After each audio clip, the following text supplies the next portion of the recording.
whole ball game, right? And Ellis thought, how can I explain this to people? And Ellis was one of these interesting figures who had originally been a psychoanalytic therapist, I guess a bit like me. Like, I was into psychoanalytic approaches. My master's is actually in psychoanalytic theory. And then he got disillusioned with it and thought he'd wipe the slate clean and start again completely from scratch. And he thought, I'm going to invent a new psychotherapy. Back in the 1950s, Ellis said this in New York. And he'd read the Stoics when he was a teenager. He doesn't seem to have read much Seneca. He mainly talks about Epictetus and Marcus Aurelius. And he thought, I'll use the Stoics. I'll draw on the Stoics. I'll use the Stoics as inspiration to develop rational emotive behavior therapy, as it later became known, the main precursor or the first version of CBT, depending on how you look at it. And to teach the cognitive theory of emotion, the central theoretical premise of all cognitive therapy, Ellis would use a quote from Epictetus that says, it's not things that upset us, but our opinions about them. And that, every CBT practitioner knows that, but most CBT practitioners, I quickly discovered, hadn't really read any. Strangely, you think they go, this is the essence of our whole approach. And you go, oh, cool. So, like, what else do you know about the Stoics? And they'd be like, wow, nothing. Like, so did you not, like, I mean, the Enchiridion is not that long, right? You could read it in like an hour or two. Like, did you just read the rest of it? And they're like, yeah, I never really got around to that. Like, because they're busy people. Yeah. Like, they're too busy reading research and stuff like that. So I thought, it's really strange, right? So they're like, this is the essence. And they taught it to all the students and all of the clients. And then they never read any of the rest of the Stoics. And I went, that kind of frustrated me. And I thought, I'm going to dig through all of the CBT literature and just try and figure out, are there any other references to the Stoics? And I quickly figured out that Ellis refers to the Stoics a lot, even when he's disagreeing with the Stoics, or even when he doesn't attribute things to the Stoics. And Ellis, there are many authors who shockingly plagiarize ideas in the history of philosophy and the history of psychotherapy as well. But Ellis isn't really one of them. Ellis was very generous about acknowledging his influences. And he's a nerd, a bit like me, about the history of psychotherapy. So he loves going on about all these obscure historical figures that he's read. And so he's very forthcoming about his influences. But I think Ellis had what psychologists call cryptomnesia. And that's when someone reads something and then they forget that they've read it. And then years later, they go, I've had this brilliant idea. Only, instead of rigid demands, that sets us up for neurosis. People replace them with flexible desires that accept the possibility of setbacks. That would cure a lot of people's. So Ellis thought, this is a great idea that I've come up with. And also Ellis says, I've got this other great idea called shame attacking exercises, where we get people to deliberately do embarrassing things. So Ellis said his favorite trademark shame attacking idea was to do what he called the banana walk. And he calls it his trademark idea. And he said, if you tie a bit of string around the banana and then go to a shopping mall and walk it like you're walking a dog, and just do that until you get desensitized to people staring at you like you're a crazy person. That's shame attacking. It's a habituation exercise. You'll get used to it. Well, the Cynic philosophers used to tie a bit of string around the neck of a bottle and walk it through the Kerameikos next to the Agora. It's virtually the same thing, except to use the bottle instead of a banana. And what he describes as these flexible desires is like what we call the reserve clause in Stoicism. So I think Ellis is cryptomnesia for Stoicism. I honestly think that because he recognizes and quotes the Stoics many times, but I think he also reproduces Stoic ideas that he read in his youth without even realizing that's where he's getting it from. So I also think that means that Ellis was more of a Stoic than he consciously realized. And then other CBT practitioners didn't really read this. So like Beck mentions the Stoics a bit. He'd read the bit of Marcus Aurelius, but they don't really mention the Stoics very much. But they say many things that parallel Stoic ideas. So I thought, okay, I need to put together a lot of notes on this. And so I spent several years doing that. And I wanted to do a PhD in a philosophy department about it or a psychotherapy department, but I couldn't find a supervisor. And so I tried one university after another, and most of them were like, the Stoics? Those guys? Like, no one's interested in them. Like, and they said to people would say back then, like back in the dark ages of 1999, like people would say, no one's interested in the Stoics, because don't you know that the Stoics just take ideas from Socrates and Plato and other earlier philosophers, and all those guys really did was work out the practical application of them, and they didn't really introduce any new theoretical ideas of note. So why would we bother studying them in a philosophy department? And I thought that was fascinating, because that seemed to me to be precisely the reason, paradoxically, ironically, that everyone else was interested in the Stoics. Because everyone else is like, oh, they take ideas from Socrates and figure out the practical implications of them. That's awesome. Whereas academic philosophers are like, that's pointless. Like, we're not interested in that. Like we can safely ignore those dudes. So nobody wanted to supervise back then a PhD. And so I thought, well, that sucks. I've got all these notes. Like, what am I going to do with them? Like, so that's why I don't have a doctorate in philosophy. I never did it. So instead, I went to a publisher and I said, would you like to publish a book called How to Think Like a Roman Emperor? And I first submitted it via my psychotherapy organization. And they had like a panel who were putting together a series of books, and they rejected it because they didn't like CBT at the time, right? And then the acquiring editor said, submit it directly to the publishers, which was Karnak, who specialised in psychotherapy. So I did, and they rejected it. And being a businessman, I'm unlike all these stories that you hear about someone who wrote a book and they submitted it to 60 different publishers, and then they persevered, and eventually they succeeded. I thought, screw that. Like, I just contacted the publisher and said, what sort of books do you want people to write? And they said, we really like someone to write a book called The Philosophy of CBT. So I said, that's pretty much the proposal I already gave you. So I changed the title from How to Think Like a Roman Emperor, which I thought was a much better title. And then I just changed it to The Philosophy of CBT, and I sent them the same proposal back, and they faxed me back my first book contract. Interesting. Weird story, huh? Yeah. And then, ironically, the title they rejected, I don't know, over a decade later, I submitted to another, a much bigger publisher, and they were at first like, How to Think Like a What? That's a ridiculous title. And I thought, that's why I like it, though. You're right, I think it's a ridiculous title. It's a bit dumb, right? How to Think Like a Roman, like Caligula or something. But then I thought, everyone remembers it, though, because it's a stupid title. Yeah. And we'll put a subtitle in that explains that we're talking about Marcus Aurelius, and stick his face on the cover, and that'll make it clearer. Yeah. And so we did that, and it was nominated for 2 non-fiction awards in Canada, the Governor General's Award, and it went to number 1 in the philosophy bestsellers in the USA. And it was the Amazon number 1 in Greek and Roman philosophy for months. It is at the moment, actually, as well, now that the paperbacks come out. And so it did really well. And I put that down partly to the stupid title. Hey, if you don't mind me, I'm gonna throw one more question at you, and then we'll try to open up to our group there. And this is great stuff. In our group discussion of, again, I'm going to hold up the book here, of this one, of your earlier book, we had a long discussion about the notion of the sage. And I think Melanie's on the call here, but we talked a lot about, when we're emulating the sage, does that somehow deny some of our own independence, creativity? And we'd love to get your couple thoughts from you on that.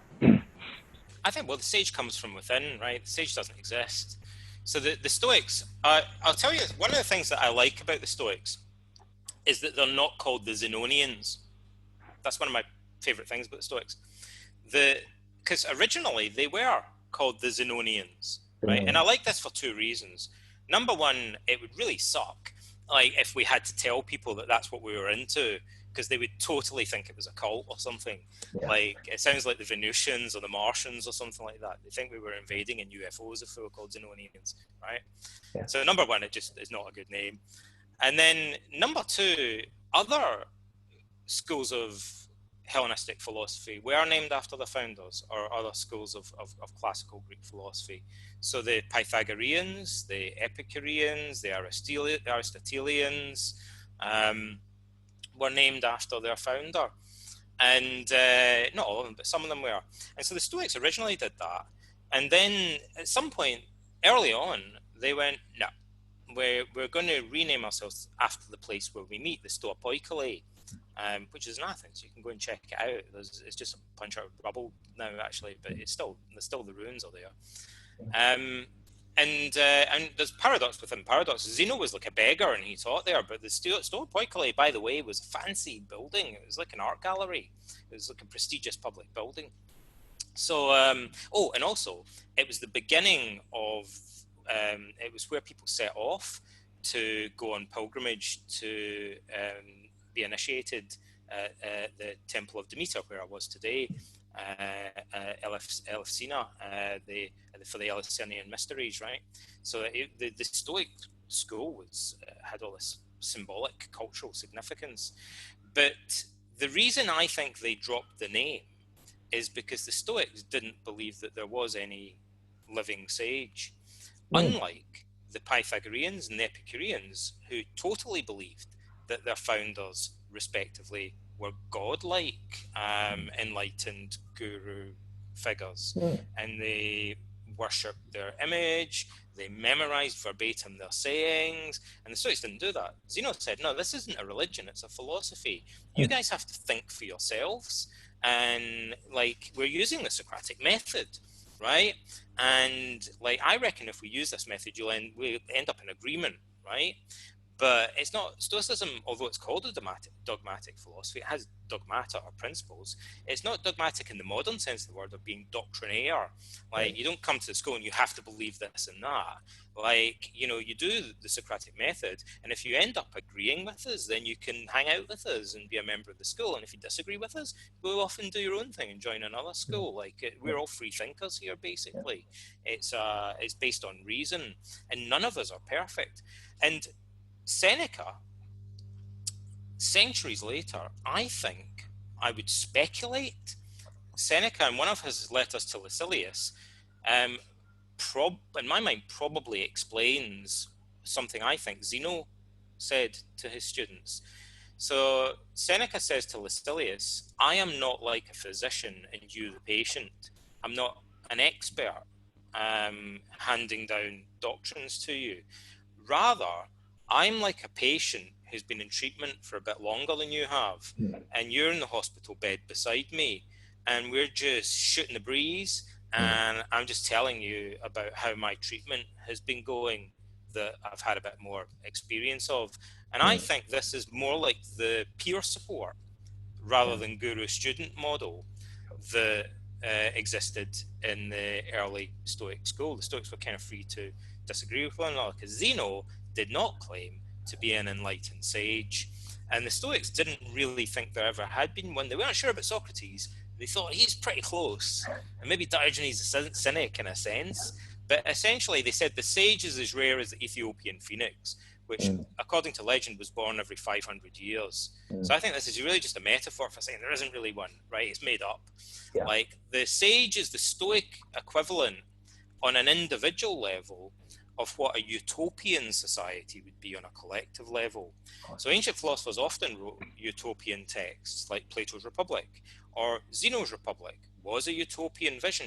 Plutarch says Zeno wrote as though in a dream of what the ideal Stoic Republic would be like, and I think he also wrote as though in a dream, like picturing an ideal, hypothetically, of what the ideal citizen of the ideal republic would be like, i.e.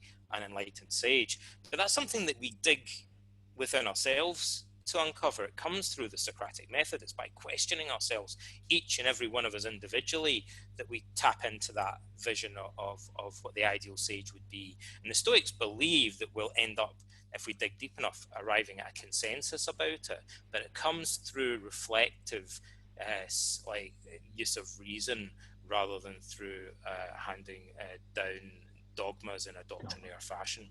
That's very interesting. It reminds me of one section in your book too, and then I'm going to open up the floor here. But you talk about how Socrates was really comfortable leaving things open-ended. I mean, and often in the dialogues, he did not come to firm conclusions that you had to memorize. It was just like, hey, we're going to talk about this, and what do you think? So, yeah. You know, what Socrates says, it's clear as day in Plato's Apology, that he considers the Socratic method, the alenkos, to be a therapeutic method. Yeah. And it's a form of psychotherapy, right? And by the way, like when we first started doing our thing, there were classicists. Like whenever you do anything new, you know if you've got a good idea, because there'll be a bunch of people that tell you it's a terrible idea, right? That's it. That's your first clue, right? So yeah, I'm definitely onto something here. There's people lining up to tell me how bad this idea is. So when we first started doing Stoic Week and stuff like that, there were a bunch of classicists lining up to tell us that it was a terrible idea to try and compare psychotherapy and philosophy, and that this was distorting what the ancient classical philosophers were saying. And I thought, these guys are totally ignorant of ancient philosophy, right? Because otherwise they would know that the medical model prevailed in classical literature. And not only that, they explicitly refer to what they're doing as therapia. In book 1 of the Meditations of Marcus Aurelius, even, like at the end of the Stoic school in the classical period, Marcus says that Junius Rusticus, his main Stoic mentor, told him that he needed therapia. Like, he even uses the word for therapy. Chrysippus, the third head of the Stoic school, wrote a book entitled, a famous book, on therapeutics, which was all about Stoic psychotherapy, right? They were very explicit about that. And it comes from the Socratic method. Socrates said, this is a therapeutic method, and it's all about curing people, not of anxiety, not of depression, but of conceit. Like Socrates says, clear as day, this is a remedy for conceit. And part of that was that Socrates thought in order to cure himself of conceit, he had to assume everything about Socrates is ironic and paradoxical. What we mean by Socratic irony was his kind of feigned ignorance, but he assumes the role of a student. And he hangs around, teachers. Wherever there's a sophist, you find Socrates. Like, he's always hanging around these sophists, right?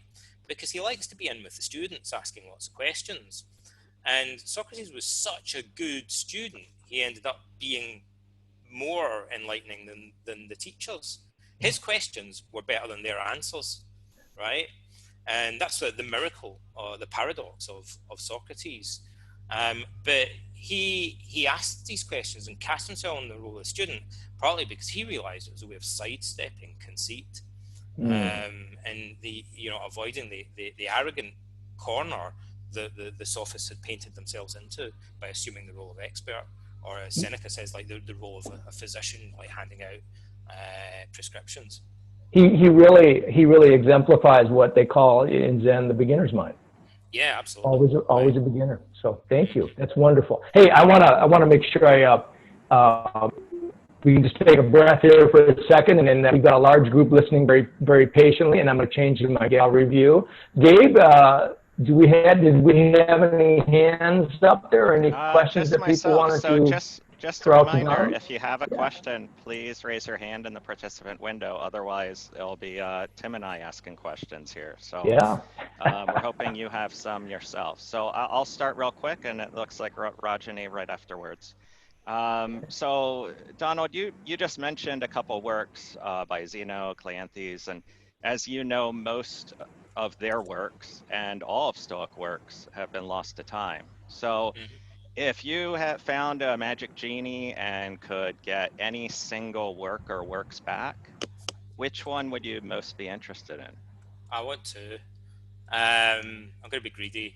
So there are a lot of them, right? Chrysippus wrote over 700 allegedly, and we know the names of about 70 odd Stoics from antiquity, and that's the tip of the iceberg, right? There are a bunch of these guys, and those were mainly teachers that wrote books and stuff. So there's a lot of stuff. It's all gone.